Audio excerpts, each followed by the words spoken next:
Bonjour, Manon Dassault, thérapeute de l'âme. Aujourd'hui, ma 35e capsule énergétique. Je vais vous résumer une rencontre que j'ai eue. Donc, c'est un couple qui ont perdu leur garçon, qui est décédé. Quand ils sont venus me voir, l'homme et la femme, dans la quarantaine avancée, leur garçon de 15 ans était décédé. Et quelques mois après du décès, ils ont eu le cancer de la prostate et de l'utérus. Et là, ils étaient comme un peu beaucoup perdus, en plus de la nouvelle médicale et en plus du décès de leur garçon. Et moi, je leur explique ceci. Et mon but, moi, c'est que vous compreniez un peu plus comment votre machine, votre corps physique peut fonctionner ou qu'on peut reprogrammer. Fait que moi, je lui ai dit, je dis aussi qu'on fait des bébés. Dans le coude, dans le menton, ben non. Dans l'utérus et la prostate. Donc, la maman me disait souvent, puis là, qu'elle se réveille, elle disait, il faut que j'aille le porter pour le hockey, mais il n'est plus là. Là, le papa dit, oh, je paye tout son taxi, donc j'allais le chercher à l'école, mais il n'était plus là, il était parti. Mais l'utérus, la prostate, avait encore l'habitude.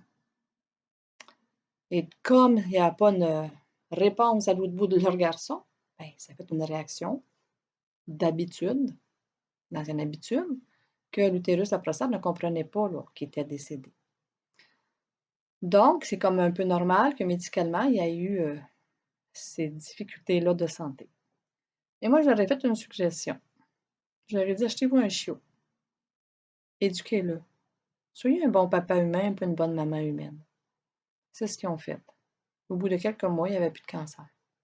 Parce qu'ils ont redirigé leur corps physique, leur utérus, leur prostate, dans la mission de paterner et materner. Je donne un autre exemple aussi. C'est vraiment pour reprogrammer votre corps physique. Ce que je remarque beaucoup ce temps-ci, avec la supposément peur mondiale collective, je trouve que ça travaille un peu plus fort les personnes dans leur réaction. Donc, j'ai une amie qui a un cabinet de dentiste et là, elle était super bien à sa ferme, mais là, vu que ça rouvre, il y avait des masques, des petites lignes à terre à faire, modifier tout son cabinet de dentiste pour être, en tout cas pour être approuvé, etc. Donc, quand elle retournait, vu qu'elle avait évolué beaucoup pendant la pandémie, elle retrouvait l'ancienne Madame X. Quand elle revenait chez eux, qui était la nouvelle, ça ne marchait plus, là. Je dis, c'est bien simple, on va juste libérer l'ancienne toi, OK? Parce que tu étais habitué depuis X années. Puis là, on modifie tout ça. Puis là, tu es chez ta ferme, puis tu es super bien. Fait que là, il y a deux madames, ça ne marche pas, là. Il faut être une. Fait qu'on a libéré ça. Et ce que je lui ai dit, j'extractionne ton bien-être chez toi, partout. Je suis au cabinet. Si tu vas faire des commissions pour ta clinique, extensionne ça aussi. Que souvent, dans un couple qui est nouveau, la personne est habituée à se faire, mettons, chialer, critiquer, bon, blablabla, disputer. Puis elle tombe dans son nouveau de couple, puis l'autre ne le fait pas. Mais l'ancienne personne qui est habituée est toujours ses gardes. Il va certainement critiquer. Il va arriver de quoi, là? Ça se peut pas, là. Il faut faire juste un mélange de l'ancienne personne pour que la nouvelle personne puisse bien se vivre. C'est vraiment des habitudes, que ce soit physique, énergétique, intérieur, extérieur, c'est vraiment important. Que si vous pensez à la supposément pandémie, etc., comment que le monde ont fait des jardins, qui ont pris du temps enfin avec leur famille, qui ont pris des marches. Moi, j'ai vu plein de personnes prendre des marches, qui ont commencé à revivre. Et quand ça va recommencer réellement, ils vont revenir comme avant ou ils ne voudront plus. Mais l'ancienne personne qui était va dire, hey, viens-t'en, c'est ça qu'on a connu, c'était confortable. Non, non, non. Il va y avoir beaucoup de libération ou des prises de conscience à comprendre, dire, OK, là, l'ancienne moi, j'en veux plus de ça, je suis la nouvelle moi. Et soit par une séance, des petites capsules énergétiques qui peuvent aider, beaucoup, beaucoup d'efforts intérieurs, personnels, accepter et d'être votre nouveau moi que vous êtes. Vous savez, il n'y a pas une année que j'évolue pas, hein. C'est rendu à l'infini. J'ai ça une belle science infuse. Je me considère toujours comme très débutante. Ça va être le reste de ma vie qu'on va apprendre, que je vais apprendre. Hein. Mais à chaque année, je dois ajuster l'ancienne Manon à la nouvelle Manon.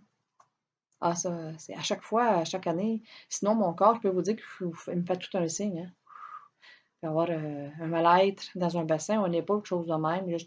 Maintenant, depuis des années, je sais très bien. Donc, il faut que je fasse le ménage de l'ancienne moi. Et maintenant, j'essaie d'être de plus en plus entière dans ma nouvelle moi. Mais je suis souvent nouvelle moi. Je suis toujours l'énergie. Donc, ça, c'est important de prendre conscience de votre corps, puis de lui donner tout de suite une nouvelle direction. Tout de suite, tout de suite, tout de suite. Sinon, ben, si vous restez là, vous n'en avez pas conscience, c'est sûr que le corps va avoir des réactions. Des malaises, des douleurs, non des réactions, une lourdeur dans la tête, une surcharge. Donc, prenez donc une pause, observez-vous donc. Ouais, bien là, 6 mois, je n'étais pas de même. Pour terminer, je vous donne un petit exemple que j'ai vécu avec un couple qui était notaire et qui sont encore notaires. Et le monsieur, lui, il rêvait tout le temps qu'il était enceinte. 8, 7, 8 mois. Puis il aimait beaucoup sa bédaine. Mais sa femme, dans le rêve, elle disait tout le temps: je veux pas le bébé. Va le donner. Va te faire avorter, je veux pas le bébé. Pourquoi? Parce que avant, le monsieur n'avait pas découvert son cheminement intérieur. Il n'avait pas eu la tête à ça ou le temps. Là, il découvrait sa spiritualité. Donc, il changeait pour le mieux pour lui. Mais sa femme notaire disait: non, non, reviens. Qu'un bébé, c'est un projet. Accoucher de lui nouveau. Non, non, non, reviens. Je veux pas, je veux que tu viennes comme tu étais avant. Ça allait bien, nous deux, reste comme ça. Mais lui, là, il est plus capable de faire semblant, il continue à évoluer. Il peut la rester là. Fait que, tout ça pour vous dire, il faut savoir comment reprogrammer notre corps physique, notre quotidien. S'ajuster. Mettre l'autre au courant aussi, hein. L'autre a le libre d'arbitre d'évoluer ou pas, ou au moins de comprendre. Mais quand on est toujours en constante évolution, il faut que notre corps suive. Notre quotidien, notre famille aussi. Parce que ça peut faire des malaises, des mal-être, des maladies possibles. Ceux qui ont des grosses maladies, mais il y a quelque chose à quelque part, là. Il y a un message à quelque part. Que ce soit animal hein, ou humain, hein, il y a toujours des messages. C'est de prendre conscience de notre inconscience, puis de réussir à aller chercher c'est quoi, et de faire avec, d'évoluer. Soit l'ancienne moi, pour rester avec ma nouvelle moi, ou mon ancien toi, et que ça revient à toi. C'est des petites choses que je voulais juste vous mettre au courant que c'est possible, surtout ces temps-ci avec le regard de la peur, bon, etc. J'en reviens pas dans ma clientèle comment est-ce qu'il y a de personnes qui réactionnent fortement. Oh my God, parce que c'est comme si le corps est plus capable. Donc, bonne réflexion, mes amours. Je vous aime beaucoup, puis on se revoit bientôt. Bye bye.